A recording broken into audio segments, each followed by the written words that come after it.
April 30, 2018 call.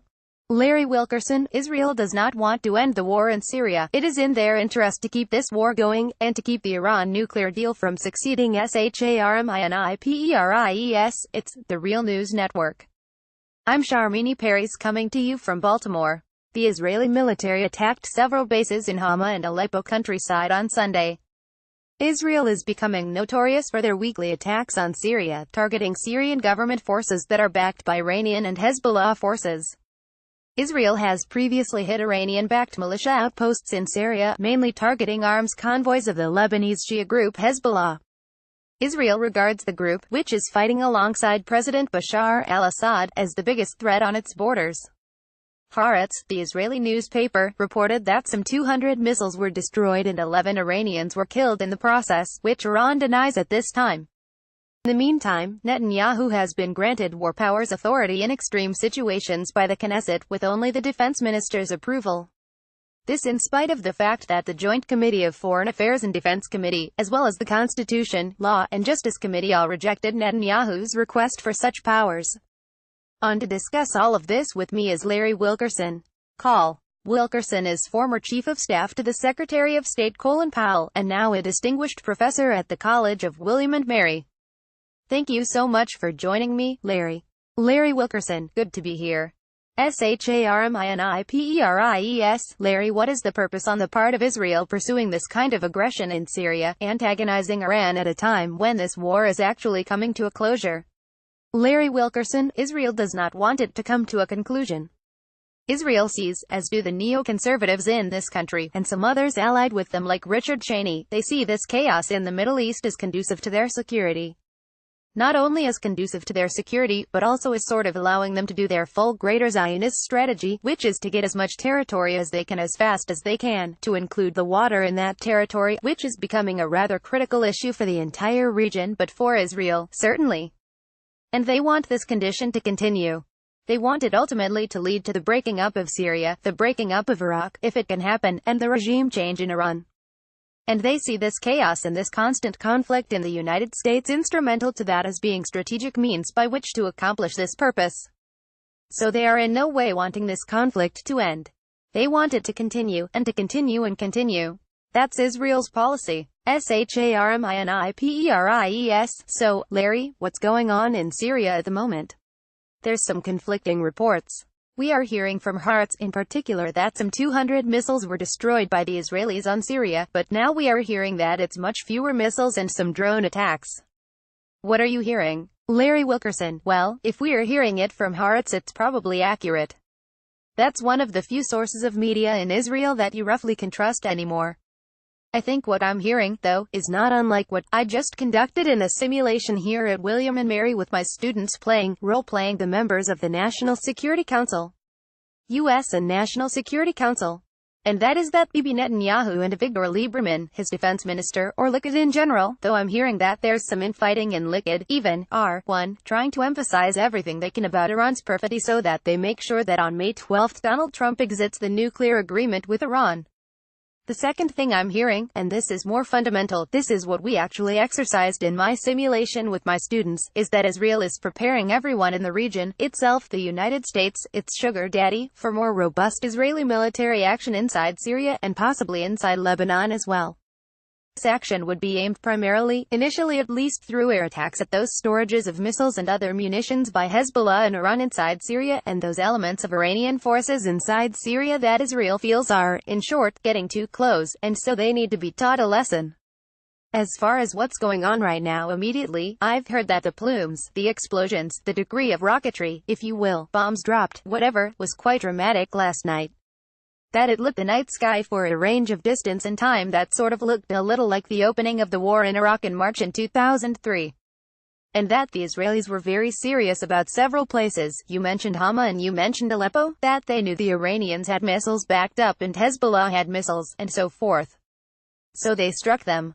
I think we are looking at what could grow and grow and grow, as Israel finds no check on its power, and finds that it is actually delivering body blows, so to speak, to both Hezbollah and Iran inside Syria.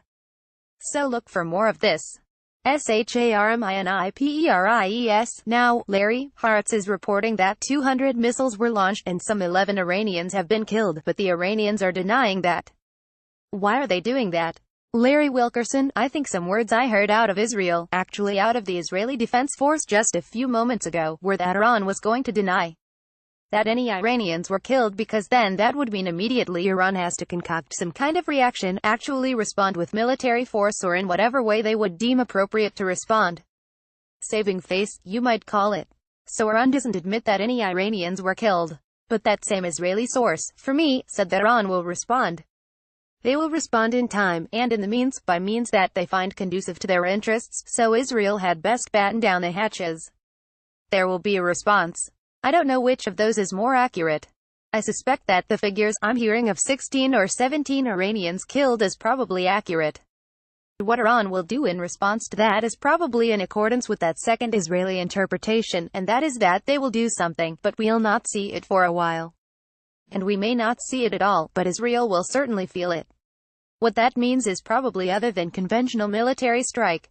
It could mean Hezbollah missiles. That's what Netanyahu and Lieberman, I think, are trying to elicit. They would like some missiles shot at them. That's their excuse for doing even more, and perhaps even entering the fray with armored artillery and other forces than just their air force. So this is precisely what Netanyahu and Lieberman would like, is an excuse to do even more. SHARMINIPERIES. Alright, Larry, finally, we know that the new Secretary of State Mike Pompeo swiftly took off on a trip to Saudi Arabia, and I understand he's landing in Israel this morning. What is this trip about, and is this convention, as far as Secretary of State is concerned?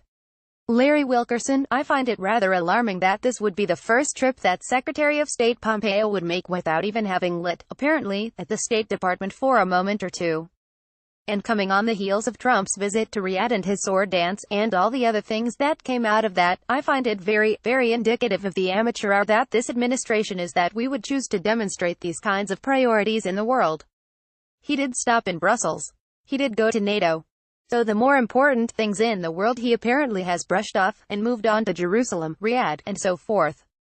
This is an alarming condition of this amateur hour and White House right now, that they see these places as being most critical to U.S. security.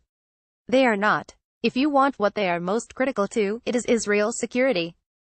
And that's why Pompeo is there, and that's why Trump went to Riyadh. So we're talking about, again, a single state having this kind of influence over U.S. foreign and security policy. And with the amateurs in the White House and the amateur at Foggy Bottom right now, that is an even more deeply concerning issue for me, that this would be what they would do right off the bat. SHARMINIPERIES. And, Larry, is there anyone challenging this kind of foreign policy approach on the part of the administration there in Washington? Larry Wilkerson, there doesn't seem to be. Not from inside or from outside. You look at President Macron's recent visit, Angela Merkel's recent visit. You look at what's coming out of Theresa May in London and what's coming out of Europe in general.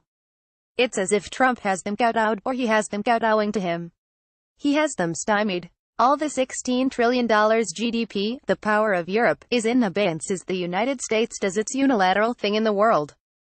It's quite disturbing to see this kind of thing happening, and to see the United States action being the ingredient, the elixir, the magic, if you will, in this turning of the transatlantic relation even into another tool of U.S.